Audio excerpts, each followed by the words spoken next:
Hey, welcome back. I'm Hayden. And I'm Simon, and you're watching Mashup. Next up, we have a challenge that a few crew members participate in, which I believe you're one of them, Simon.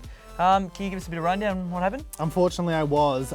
Yes, there was a group of us that was put to the test to see how long we could last while eating hot items. This included ghost chilies, wasabi, and even some extra hot sauce. Sounds pretty intense, a bit like camping. Let's check it out. Hi, I'm Cameron, and welcome to the Chili Challenge. These are my contestants, Emma, Dylan, Simon, John, Kirk, and Glenn. The winner wins this, first prize. Now, the first person to take a drink is out. The last person to take a drink wins the prize. Let's go. All right, 3, 2, 1, go. Fred. It's hot. Simon is out. Simon's out. Ding, ding, Simon's ding. out. Bring on the next one. Hey, go flip this table. It's just a bag. Emma is out. Okay, guys, how do you feel? Should have got paid for this. Honestly, didn't expect it to be this bad. It's just crazy burning right now. I just can't Tongue's believe on it. fire. Yeah, literally on fire. Well, that got rid of half of them. Level 2. These are pretty big. 3, 2, 1. It actually tastes pretty good.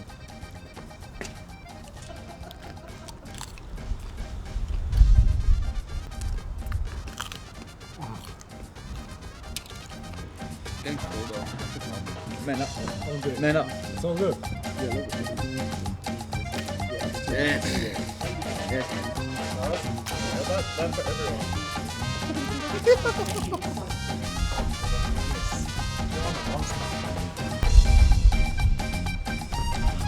How you feeling, Glenn?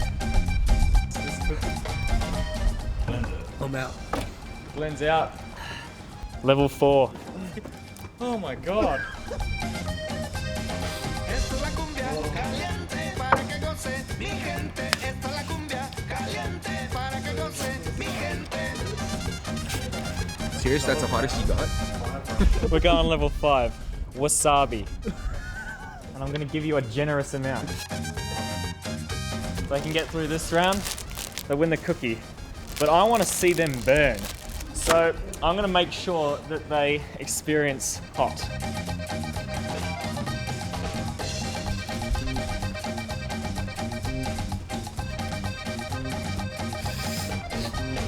Esto es la cumbia caliente. Another round, and these guys are still going. Esto es la cumbia caliente para que goce mi gente. Absolutely ridiculous. I am very proud of how far they've gone, and Dylan just continues to impress. Para que goce mi gente. Piling hot sauce and wasabi all over his chili and just putting it in his mouth like it's better. nothing.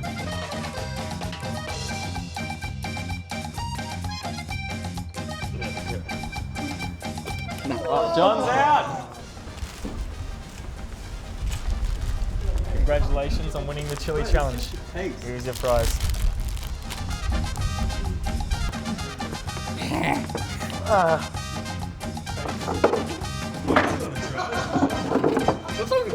Ooh, I can feel the burn just from sitting here, all that chili. I mean, how do you feel about getting that cookie? Honestly, the cookie was the last of my worries. My mouth was on fire. I think my problem was that I chewed it instead of swallowed it. There you go, true that. Well, I couldn't have done it myself anyway. So moving on, now we check out some home brewing techniques, which was investigated by Felix.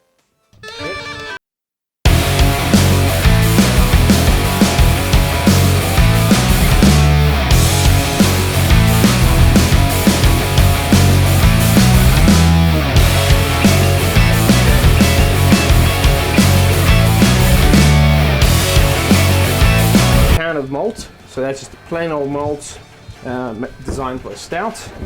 We've got our booster, so this is just a mix of malt, dextrose, lactose and corn syrup, especially made up for this style of beer, so it's nice and easy for you to do at home. And this one over here is just some plain dark malt just to get some extra strength, alcohol strength and body. This is a mix of lactose and a little bit of black grain, so the black grain is that really roasty flavour and a bit of darker colour. And the 50 grams of lactose gives it a little bit of sweetness, and lactose is a non-fermentable, so it doesn't ferment out. Lastly, and most importantly, we have our hops and our yeast, and a licorice extract. So Licorice extract gives a bit of extra head improvements as well as licorice flavour in your beer, which is really good in stouts. Some really small hopping for this style of stouts, not much at all, only 15 grams. And the most important part definitely is the yeast. And the yeast determines the style of beer. This is an ale yeast, and Windsor's an English ale style yeast, so we'll use that one to put this beer together. The ingredients of your beer control the beer's style, hence their quality is important. However, it is your brewing process that will in the end make a beer as good as it can be. You can pretty much get these kits at any good homebrew store. Quality is everything, so the better quality your ingredients are, the better your beer will be. More than anything, you want to look for a homebrew store that is knowledgeable. So you want to go somewhere where the people know what they're talking about. They're keen to help you and help you put a recipe together, especially if you're beginning.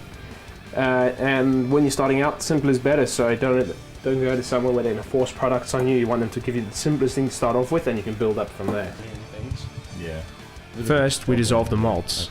We do this to mix all ingredients and allow them time to dissolve. Warm water works best, not so hot that they burn, but warm enough to make sure everything dissolves. So this one I like to get in quickly, just because it has stuff in it that lumps up if you don't get it in quickly. So in there you got your hop pellets and your lactose and a little bit of grain. I like to keep mine nice and roomy so that stuff's got space to move and float around and mix nicely in the convection currents. And then just give it a little steep like that, and then just let it float around.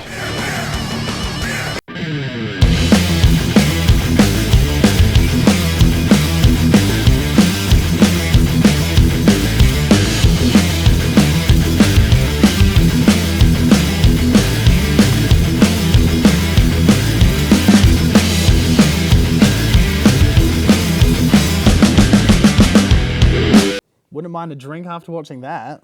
Well, you better have one after the show, because coming up next, we have another school entry video. Sounds exciting, so stick around for more after the break. Coming up after the break, we have a visitor and entry for our school's competition. And there we end with a song from Ebola and the Flesh Eaters.